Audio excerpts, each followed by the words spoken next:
Hi, everybody, it's CJ. Thanks for chiming in. So, this week I just want to talk a little bit about new beginnings and transitioning. Um, if you didn't chime in last time, then I'll update you. In case you didn't know, this past week was my last performance with Sarasota Contemporary Dance in Sarasota, Florida, and man, it was beautiful. It was really, really beautiful. How this all came about back in I don't know, 2014, I stopped teaching at John Hopkins Middle School. And at that time, it was because I did not complete the requirements to get my certification. I got a statement of eligibility when I first started in 2011, and they give you so much time to, get your requirements finished. And so the first professional education test that had, a few different sections to it, I did really well on all the sections except for the math section. And so I had to take that math section like 6 times, and every time I had to pay $150. And so I enjoyed my 3 years there. I had to kind of revert to being a long term sub because I didn't meet the first deadline of passing that portion of the test. And so I had to continue as a full time dance instructor at John Hopkins Middle School. And then once I passed the test, come back on as a full-time teacher. So nobody really knew that, but that's what they did for me, just so I could continue to teach and have even more time to complete the test. So I went ahead and I completed the test. And amongst, in the midst of all of that, I was going through a divorce, and things were really difficult at the time, emotionally and mentally. And so the other requirements, I think I got one other requirement done, and the only thing I think I had left to do was the last like certification test. And so I just had really not a lot of time to study, and it just got to be a lot. For those that have been through a divorce, it can be very mentally draining, emotionally draining, and probably affect your body and things at the same time. So unfortunately, because I ran out of time, I was not able to stay on as a professional dance teacher at that time.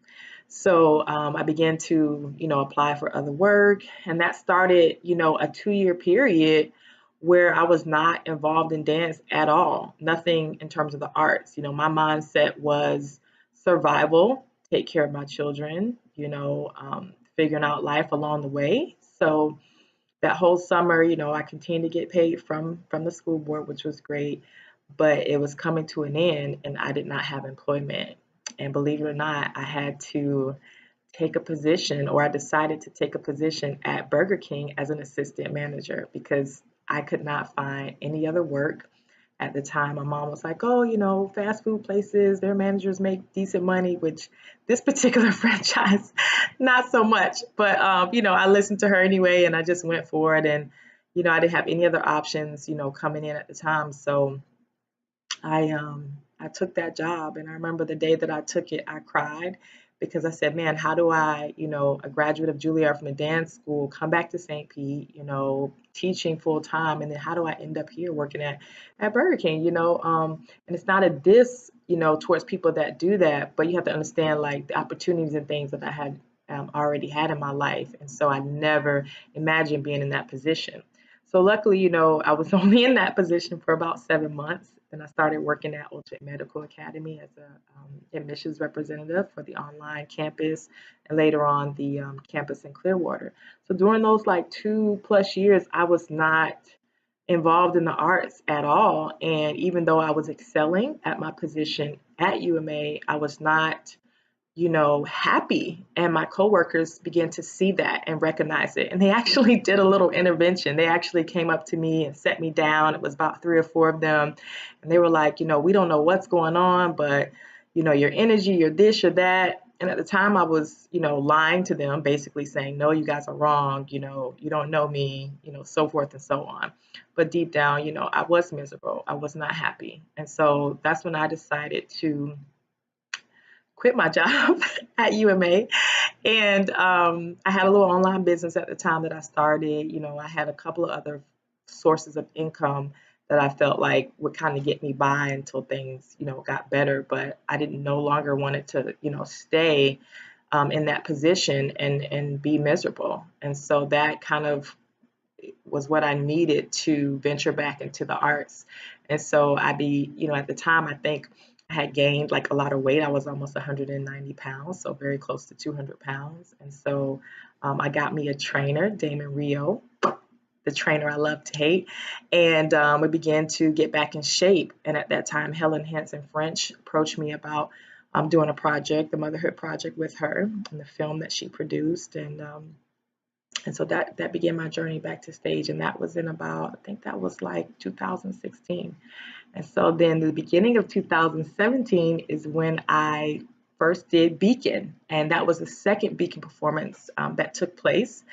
And I was a part of that production, and it was amazing. It was really awesome, and I had lost the weight that I wanted. My body was looking the way that I wanted, and that gave me the ammo or the courage to then come to Sarasota Contemporary Dance and take a class. And that first class that I took, I believe that was February of 2017, and I was invited to a show. I remember ushering the show, and I loved it. And I remember crying after that first class, and I was just so excited and just overwhelmingly blessed.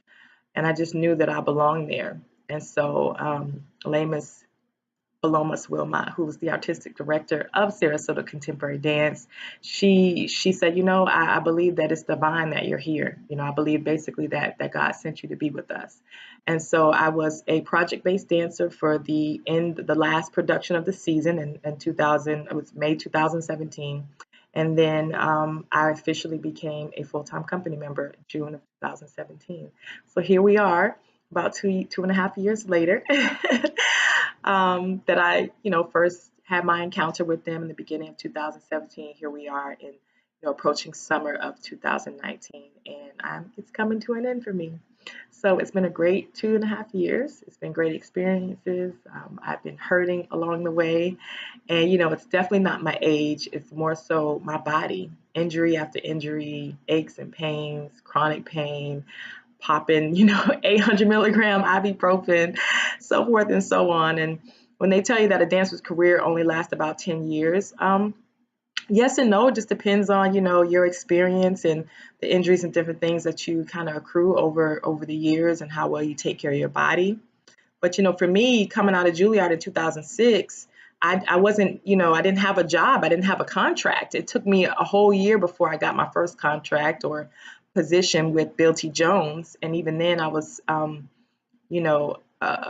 covering for another company member. And then the other half of the year I was an apprentice.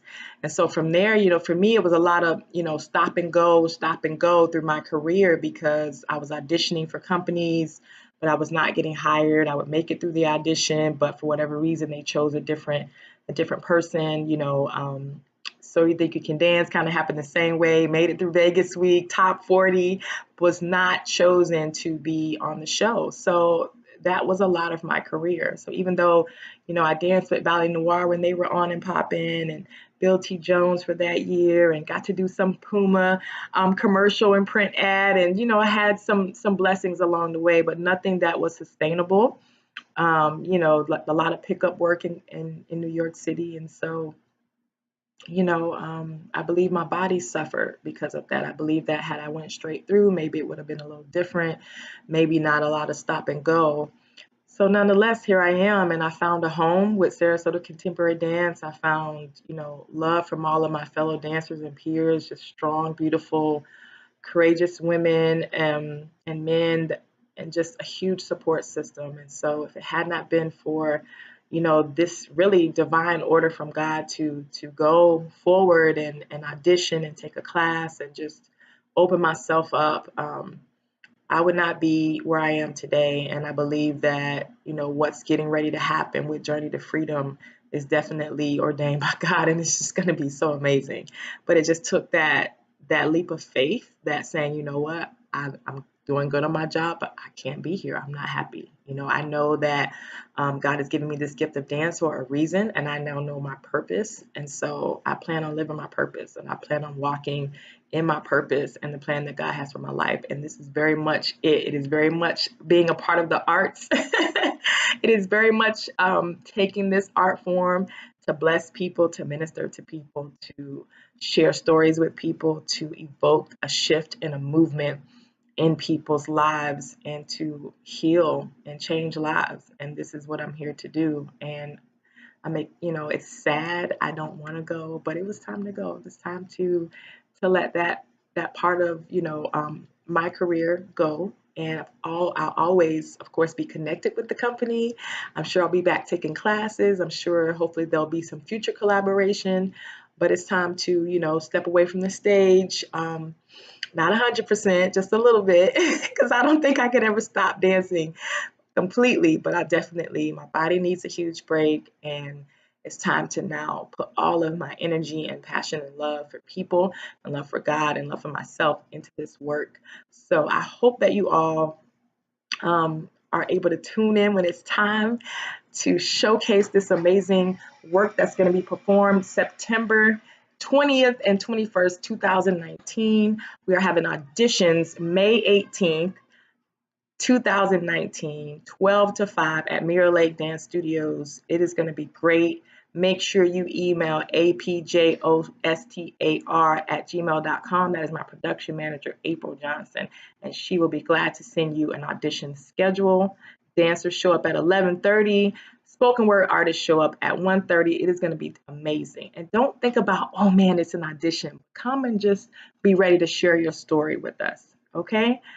I'll be seeing you guys, and thanks for chiming in, smooches.